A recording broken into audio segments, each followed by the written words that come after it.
For basically all of human history, we've been on this quest for certainty. We just crave it. But what if the real revolution in thinking isn't about finding absolute truth, but about getting really, really good at dealing with uncertainty?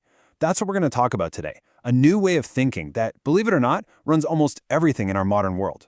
And this quote from Edward Gibbon, man, it just perfectly captures the whole problem, doesn't it? The laws of probability are fantastic for predicting things on a massive scale, like elections or insurance risks.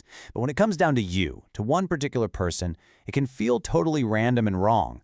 And that's the paradox we're going to get into. So where are we getting all this from? Well, our guide here is the fantastic book, Chances Are, Adventures in Probability, by Michael and Ellen Kaplan. We're going to be pulling out some of the biggest and most powerful ideas from their work. It feels like we live our lives caught between two ideas. The thought that anything is possible, and the hard reality that only one thing actually ends up happening. We have this deep, almost primal need to know what's coming, to find the pattern, maybe even call it fate. But the world just doesn't work that way. Okay, so before we had a real science for uncertainty, how did people try to figure things out? Humanity basically relied on two main mental tools, and as you're about to see, both of them had some pretty big flaws. On the one hand, you've got deduction. This is pure, clean logic. The classic, all men are mortal, Socrates is a man, therefore Socrates is mortal. It's perfect, it's totally airtight, if your starting points are true. And then you've got induction. This is just how we learn from life. We see the sun rise every day, so we form a rule. The sun will rise tomorrow. It's moving from lots of specific examples to one general truth. But here's the giant catch with deduction. Your logic can be flawless, step by step, totally valid, but it doesn't mean your conclusion is true. The book gives this wild example of people who believed volcanoes were where demons barbecued whales. So if the mountain's smoking, the demons are cooking. The logic is valid, but the whole thing is built on, whale barbecues. Logic can't just create truth out of nowhere. And this just perfectly sums up the issue with induction. You can build this beautiful, elegant theory based on thousands and thousands of observations, but you always have to live in fear of that one single piece of evidence that can bring the whole thing crashing down. And this is the most famous example of that. For centuries in Europe, people just knew that all swans were white. Every swan they'd ever seen was white. It was an inductive fact. And then they got to Australia, and they found black swans. In a single moment, one little counterexample completely destroyed a truth that was built on mountains of experience. So you see, both of our old tools were just incomplete. So, if our old ways of thinking are broken, what do? Well, faced with the limits of pure logic on one side and shaky experience on the other, humanity needed a new kind of tool. A way of thinking that wasn't designed to get rid of uncertainty, but to actually work with it.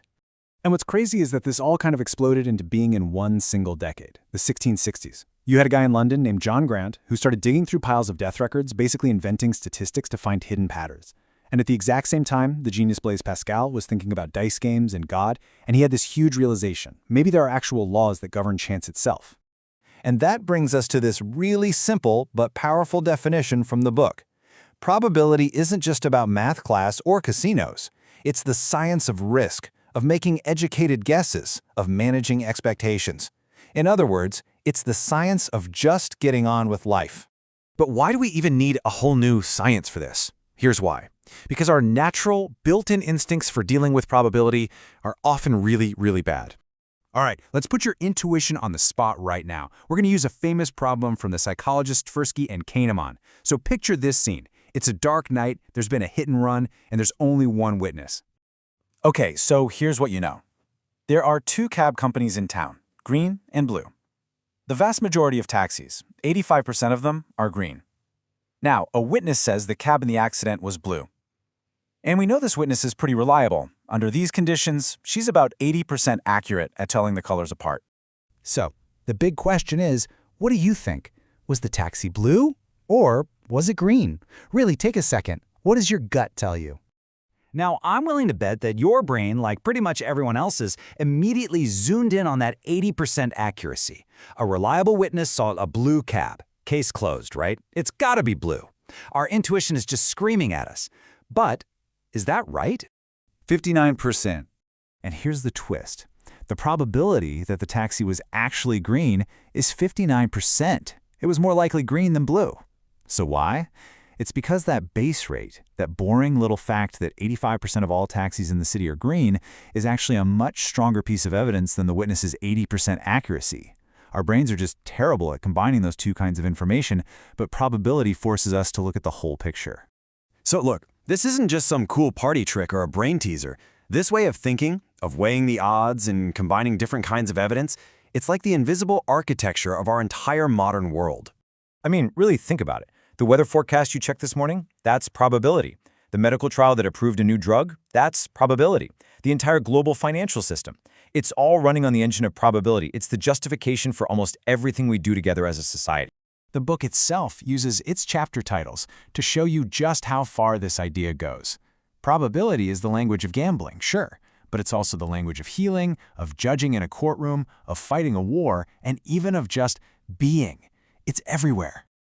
I absolutely love this final thought from the book. It is the unread footnote to every concrete statement. As soon as you step out of the world of pure, perfect logic, every single fact has a probability attached to it. It's the hidden context, the fine print of reality that we almost never look at, but we're always relying on. And that leaves us with this final, really big question for you to think about. If we know that absolute certainty is just an illusion, then the real skill in life isn't being right 100% of the time.